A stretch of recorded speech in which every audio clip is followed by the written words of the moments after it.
Pathian thu ilongai thlang sam samthum pasari changa iom dan tur chulalpa chunga ngatla ama churingla ama na tivekang amen.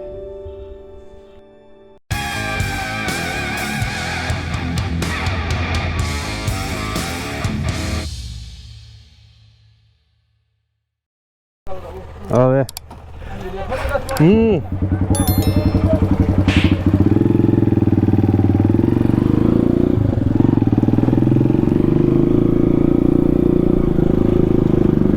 Dar nga min somli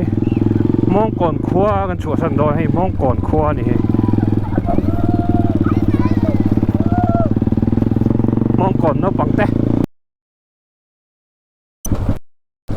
tarang hian choi lung lama kalanga lam chi ban chu nga mui fa nga mo tiang chon kal kan tum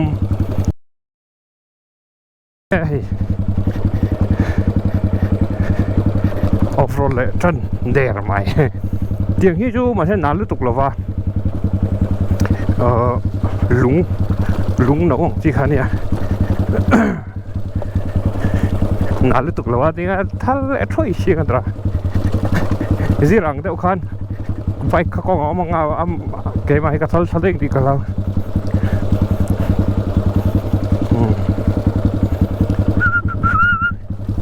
an wong khop mai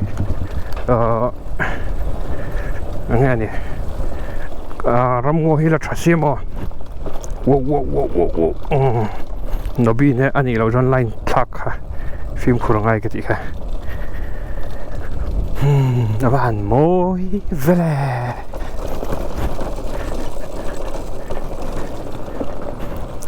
nát lứt tục môi lứt tục nuông lứt tục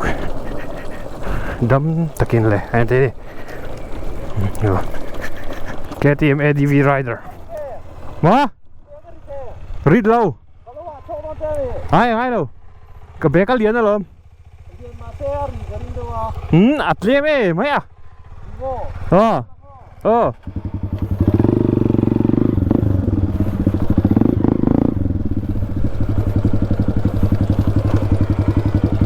Chú nấu tết tập riêng đâu có gì à? Mà sẽ kể bé nếu mà cái gì cả. Anh bố số lại sao nó téo mình các bạn không ấy anh ấy số chọc rồi mày nó té cái van này gì hết phải lệ chín ram nói à tiếc riêng số quý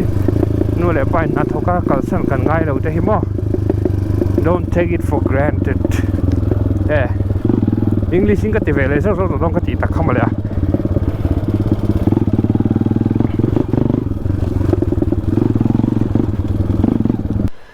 cũng mua ở thiệp bắc nói luôn rồi lâu thì lâu cam hắn này bao vai bốn thầu lùng phết cái cả cái tí sườn về thôi nuông ăn nuông lúc tục giọt tiếng nghe nia cái ní chiếu nia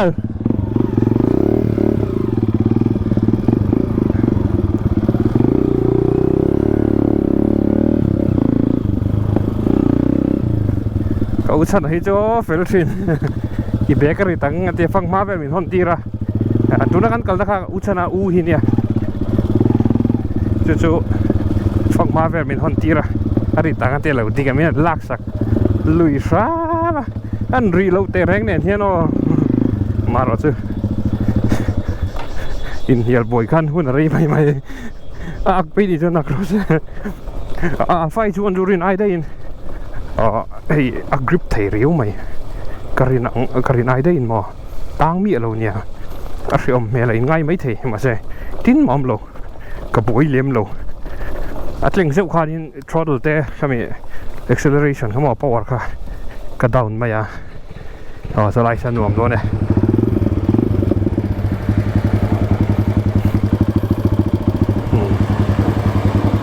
sao lại sao cái phiết perfect đó nè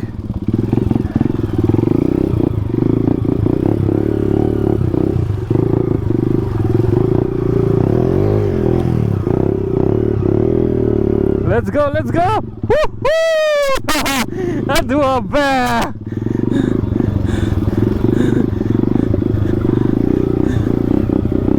nuông ta cái đi nuông ta thiêng hi làm cái dân nè đưa mấy lộc col wifi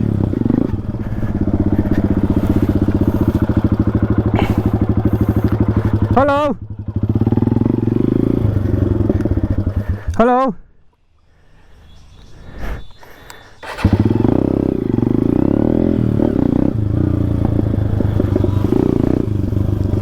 hai chúa vết thì cái này chỉ muốn áp ăn mà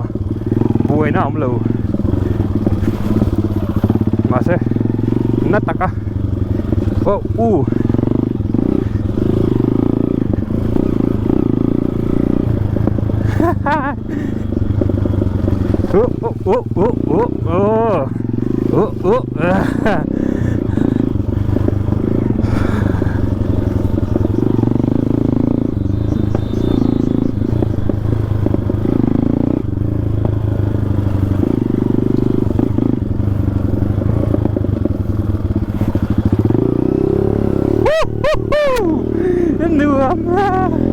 cái tiền kết là lớn này rây tàu nữa rồi chắc đâu cho nó tràn thấy lâu mà sẽ rót tay ở hen off road về thì view này thì là chiang mấy ổn này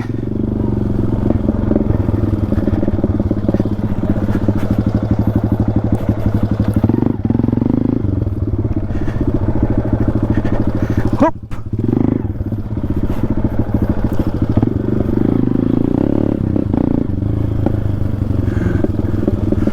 hết lại này lốt là nó chỉ hít này lâu ra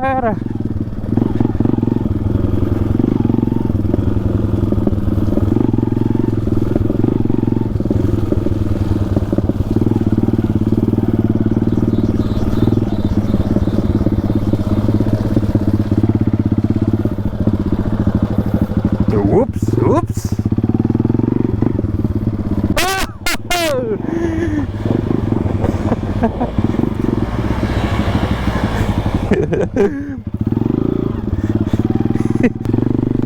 ô ngặt tại rồi rồi đó này em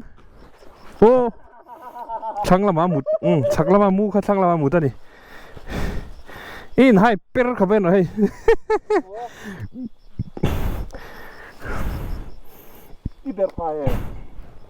ai chết thế này mày cả nung hi ber ngắt tăng cái rồi nhìn phía nó cái mà lại cái mà buổi này đâu đó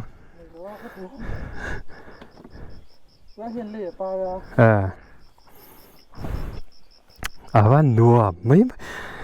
cái này cái nó rất bôi nỉ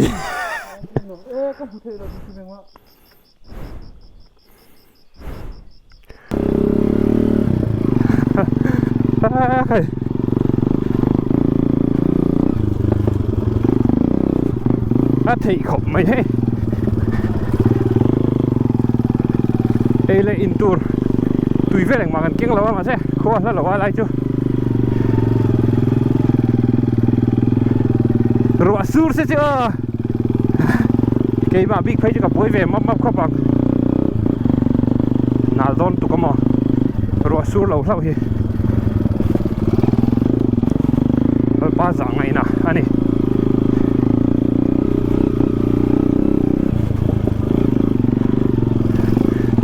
17 front chu khua chak lo khop mai relate top zel video team được long mà over rev lo tu nó em sẽ biết là chọn cái rev vắc cho nó phiệt vắc rồi có tao mò chơi chọn thoát rồi hay clip rêu hoàng này bấm kêu hoàng à tăng đó này ngày chọn mò bút tập gì hắn mò tao steering charger này cái nung làm về là mày bảy charger à tính lắm cái hẹn ngar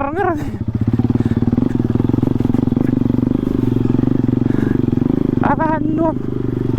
chỉ hiện 10 phang ở trong chân rồi lưng về ở trong chân công phang ấy tắc in cần sọc thấy đón thâu à giờ off road ông dâu hiện ăn uống về thắt cả bê xe pha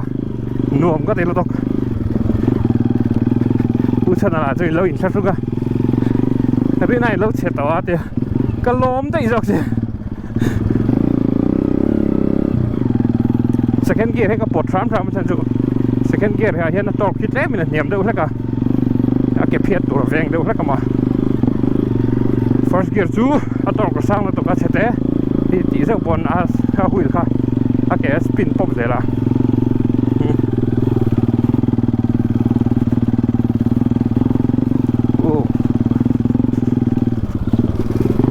apa ingar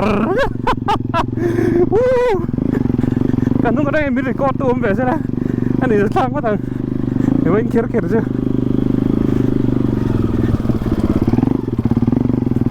rig bian angkat hilau yang nim hi katai deh isel anak lu tuk nim sing hi alau grip hi battery na pula hian ma min pai thulek electric momentum soi nữa momentum khá bôi mỏ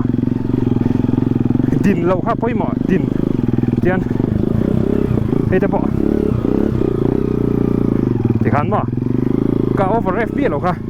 rồi té nó torque mà mỏ ra lek ang tour ver khá cả reva across cả sa nó lâu té tên cái này chút tiếng anh đi lâu chuan bari vui anh mày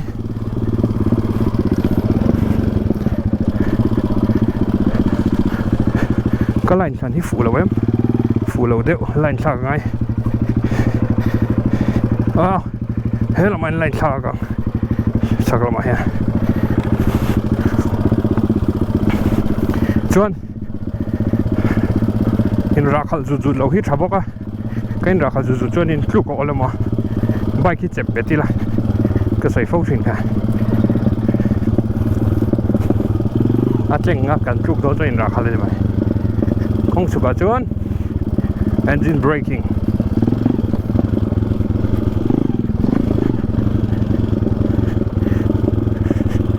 savom bel hiron chuak lol long chu một cái tết thế các bạn kia nó chiêu vết thòng các bạn riêng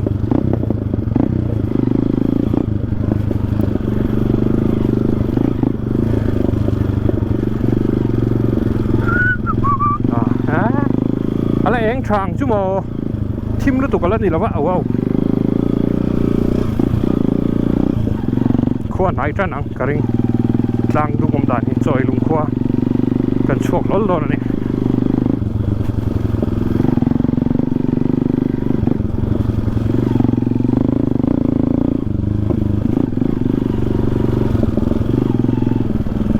รินายได้ชวน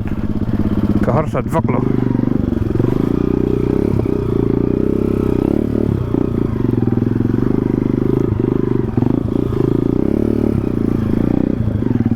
cái nung áp hiệt tắc hiệt chôn accelerator short vào cái đầu đây giờ là chọn bún khá này mày cái làมันtrắng cày về tắc kia tôi đã tắc chôn chôn nó mắm to là đi bay cái traffic in cái traffic thì làมันเนี่ย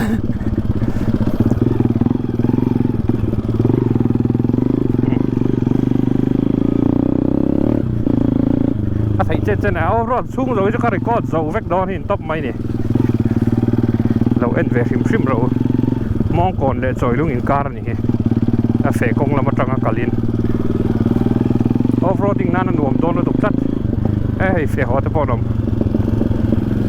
giờ hắn phút thấy chi gì ra thì cần đi chuyển box thế là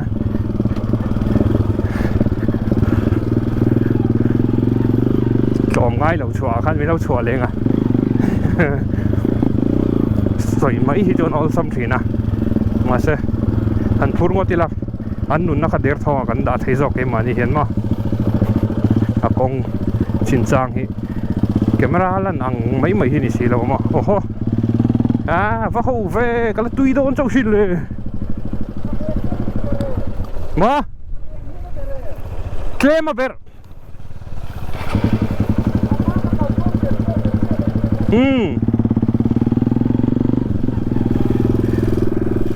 nuông, ôi, wow, hắn nuông,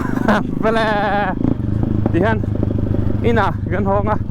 gần sen hôn à, cho đi chung, một túi lẹ phình, vinh mày đó nè chú nia cái sợi phâu truyền hay trồi lùng khoa có phải khát cả na này Krista này thiênประเทศเนี่ยthiên nômเขาvề liệt trên thấy lứa tục thìกันวิดีโอจังเห็นเราใช้แบบหมดแต่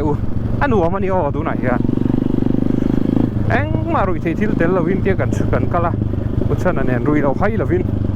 ว้าเรามุมลึกตึกอีอันหัวแม่นี่อันหัวไม่บ้างอันตักสตานรัชสุริบอกค่ะ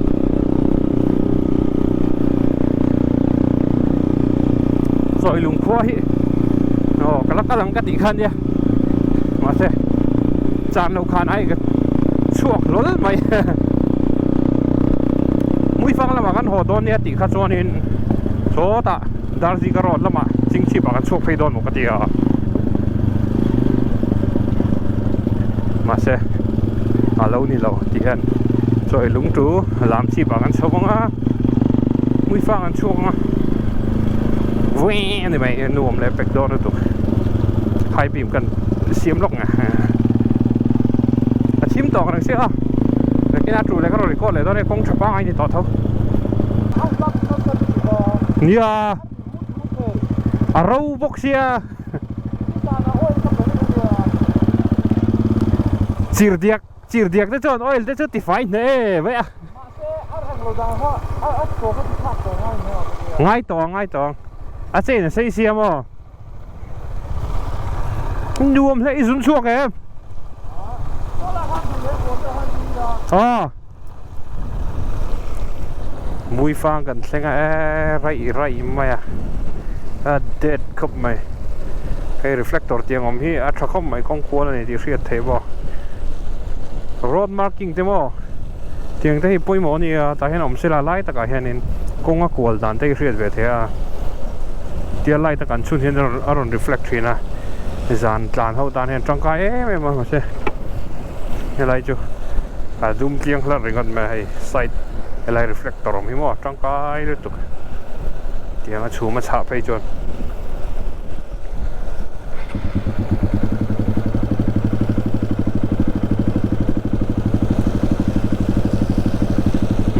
เดี๋ยวเซลไทยเลยอะไรกันเป็นจะฟังตุก warning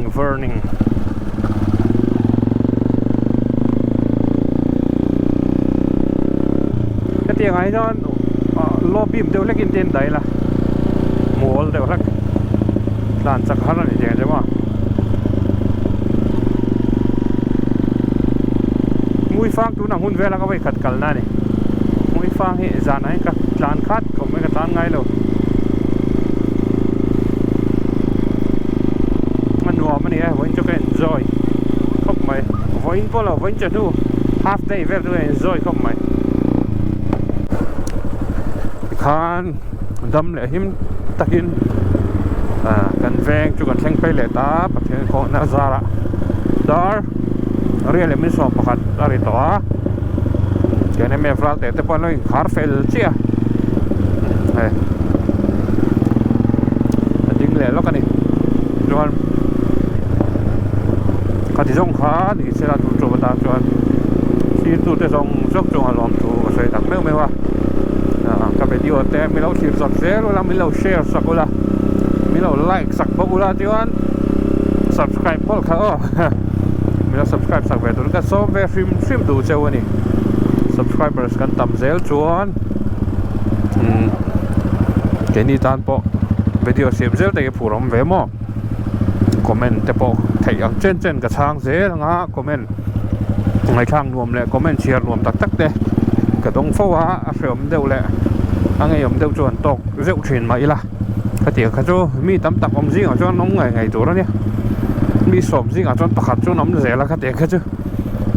มีหลอมหน้าหลอมปุ้ยเวทเหล่าเต้เชซองนี่ละมีฉัดเหล่าอะไรมีเชียนอะไรหรือคนทรงเฉียนนี่จูกันต้องเชมชูมเวกันจวนฉันกันสวยแบบไม่ดูโจตอบได้โดนไหนโทรมาเสียขัดยังnegative comment แต่สิ่งนู้นนะพออินตอกเวียงอ่ะ YouTube นี้แค่ละไงเราว่าอินเทอร์เน็ตสิ่งอ่ะแต่ตัวเต็มอ่ะอีเมลสิ่งอ่ะแต่อัน negative ส่งฮีระคอมเมนต์เจ้าแหละ khát tiếng xong à thú là mò in lọt lín nát đấy lom bùi thấy lâu châu à in xịt tụ rồi in tông dễ lắm để ngã mà ngay số nắng mà ni ai cái này anh mà ni ai sang anh chụp lậu té bạc anh xoay xe bảy lậu á nhưng mà cho nó xoay xe tụ châu cho nó chụp lậu châu thì là mày cái ni ai thì muốn nhớ mà ngã cắn ngày trong ngôi lậu đâu xe cắn chụp té ngã cắn ngày cắn xoay xe bảy lậu mò cái này trong ngôi lậu này lậu xe mình lậu xoay thiểm mua là vai con xiêm mà vai của đi để vai thiếu sử dụng thế stay đã sao chọn lần đàn cho cái này anh nhớ bằng cân hùng mấy thế à cân xoay xe bảy lầu mà cân xoay xe ngay lầu anh này cái này sum chun ngã tem này vai ở thế mà rồi thế sao ba thiếu xe giống akal đàn sao cái nghề chắc akọ đàn này sao cân tí lầu anh rồi cái mà ni to cả cái này anh định muốn nhớ mà cần ngay à chú điện cho chuẩn mấy chú vàng chú cái điện cái chuyện ngà mà ngay bị đổ lầu cái trang bị đổ lầu châu cái điện mi cái chú mà sang bị đổ lầu để các anh xây được luôn thì chú ấy khen rồi nó rồi nằm chút à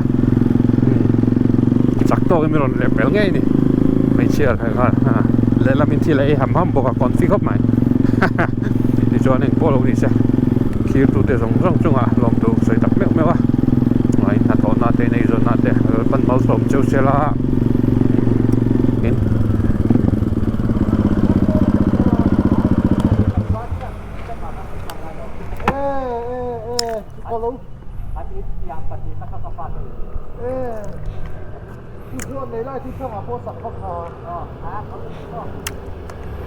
lâu ấy về hát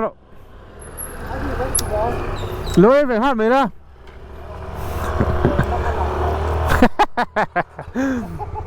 trời lắm mà lên lặng lờ